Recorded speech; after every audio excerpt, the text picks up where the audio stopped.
يرتبط شهر رمضان المبارك بالعديد من الأحداث المهمة والعظيمة في تاريخ الأمة الإسلامية والعربية، لعل أبرزها نزول القرآن الكريم على النبي صلى الله عليه وسلم، فقد قال الله تعالى: شهر رمضان الذي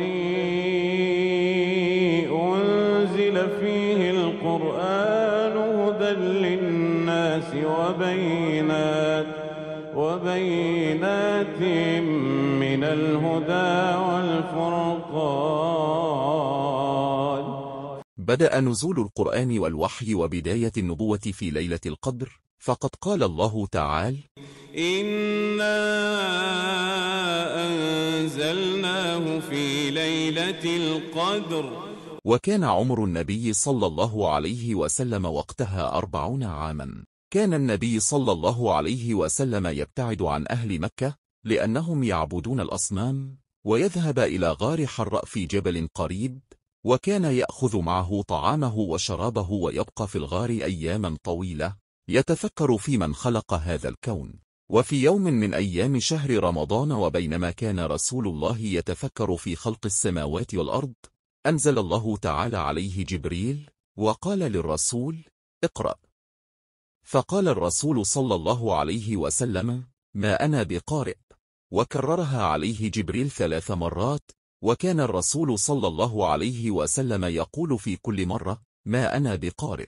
وفي المرة الأخيرة قال جبريل عليه السلام: اقرأ باسم ربك الذي خلق.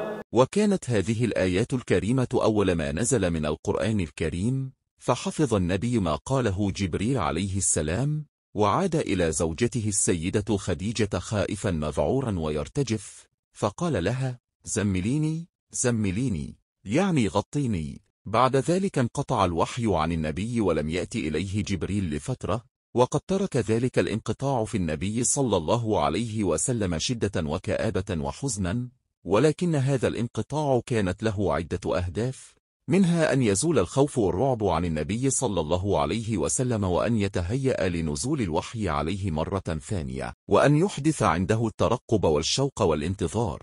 ولما هدأت نفسه وذهب عنه الخوف، أخبر زوجته بما رأى وسمع، فطمأنته وقالت له: أبشر يا ابن العم، إني لأرجو أن تكون نبي هذه الأمة. وكان صلى الله عليه وسلم قد عاد من عند ورقة بن نوفل إلى حراء ليواصل جواره في غاره ويكمل ما تبقى من شهر رمضان. فلما انتهى شهر رمضان وتم جواره، نزل من حراء صبيحة شوال ليعود إلى مكة حسب عادته. بعد ذلك دخل النبي صلى الله عليه وسلم إلى الوادي، فسمع مناديا، فنظر عن يمينه فلم ير شيئا، ونظر عن يساره فلم ير شيئا، ونظر أمامه فلم يجد شيئا، فرفع رأسه فإذا بجبريل الذي جاءه بحراء جالس على كرسي بين السماء والأرض، فملئ النبي منه رعبا حتى هوى إلى الأرض، فهبط عليه جبريل ليفجر طاقته الروحية، فخاطبه ونزل قول الله تعالى: يا أيها المدثر قم فأنذر وربك فكبر وثيابك فطهر والرجز فاهجر. وهذه الآيات هي بدء رسالة النبي صلى الله عليه وسلم، فراح النبي يدعو كل من يتوسم فيه الاستجابة للدين، فكان أول من أسلم من الرجال أبو بكر الصديق، ومن النساء زوجته خديجة، ومن الصبيان ابن عمه علي بن أبي طالب.